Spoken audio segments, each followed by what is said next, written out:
Hey guys, Tim Janik here, and today what I would like to talk about is how postural distortions can be created in the pelvis. So a couple of weeks ago we talked about how postural distortions can start from the foot, from the ground up, and work their way up into the pelvis. But today what I would like to talk about is the pelvis. And one of the coolest things in posturology that we start talking about is how we measure the pelvis, and we take multiple measurements of the pelvis to determine what's going on with this pelvis right here in order to fix things like low back pain, sciatic pain, all those crazy things, disc ruptures. So that's one of the things I'm going to talk about today, how we determine that on the postural chart, okay, and then what it looks like with this model right here. So whenever we measure the pelvis, one of the things that we're looking at is we're looking at the ASIS here. Okay, we place our fingers right on the tip, go up underneath it, and then we check to see which one is superior and which one is inferior. And then the other measurement that we take is what's called an obliquity measurement, where one of the iliums is actually inflared like that and one is outflared. However, we don't really know which one's inflared, which one's outflared, but we can see this pattern happening like that.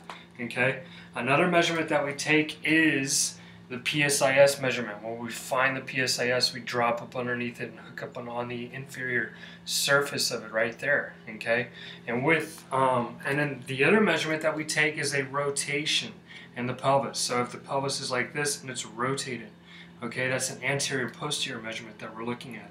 And the last measurement that we look at is a flexion, okay, where the pelvis goes into flexion, and some may call that an anterior tilt. However, in Neurosomatic, what we call it is a flexion or a flexion disorder, where actually one of the iliums goes more into flexion and the other one's going maybe in more neutral or more into extension. Okay, so with all those measurements, we place those here up on the chart, and say that we have somebody comes in and they have a slight tilt in their pelvis like that.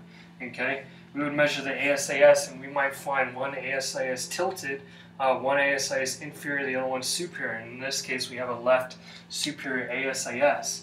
And then we look over here at the PSIS, and after we get through measuring that one, we find that the left one is also superior. So if we take this measurement and we transfer it over here, what we come to find out is that the client that comes in with this distortion here has a tilt in the pelvis.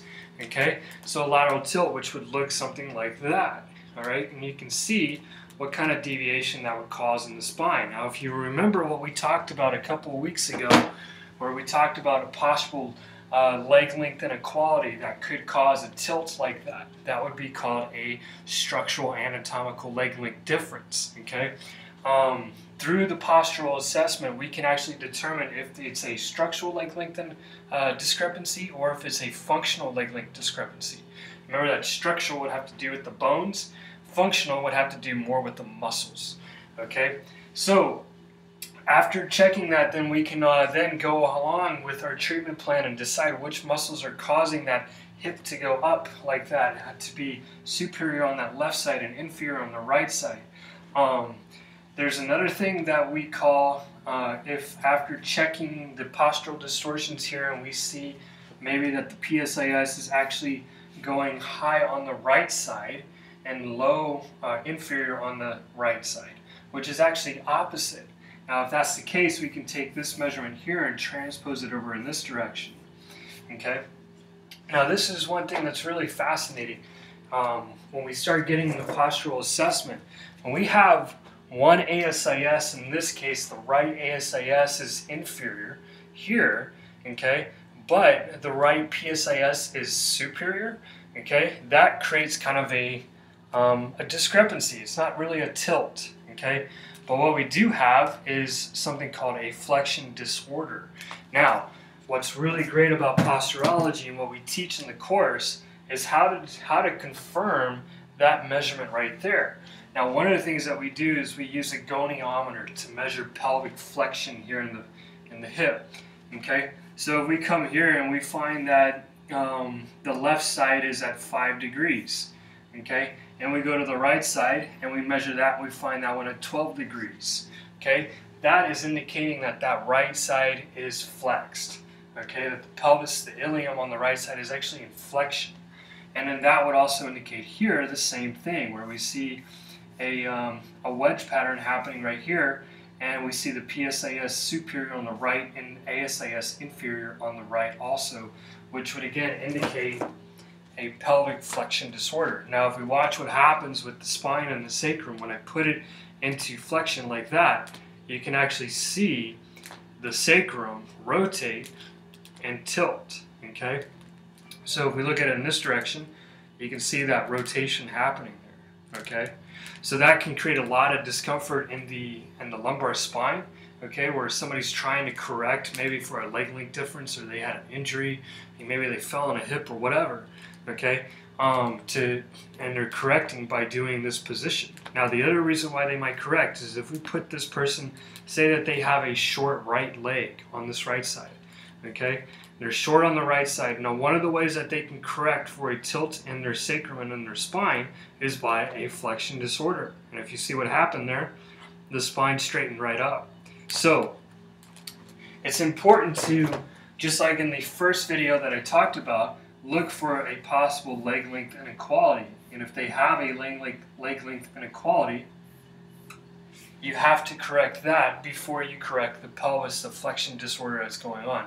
Because if you don't correct the leg length inequality, then the distortion that's going on here, that pelvic flexion, is not going to go away.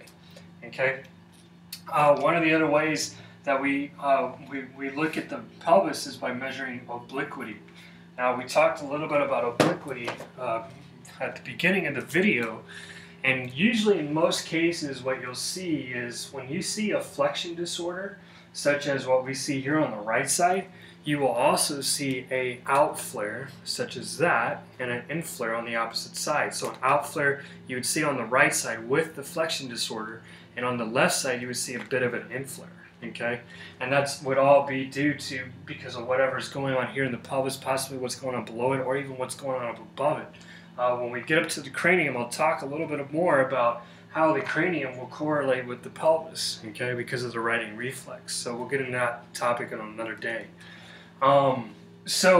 Obliquity, okay, and that's right there. You can see that arrow going out. That arrow going out means that there's an out flare on the right side and an in flare on the left side.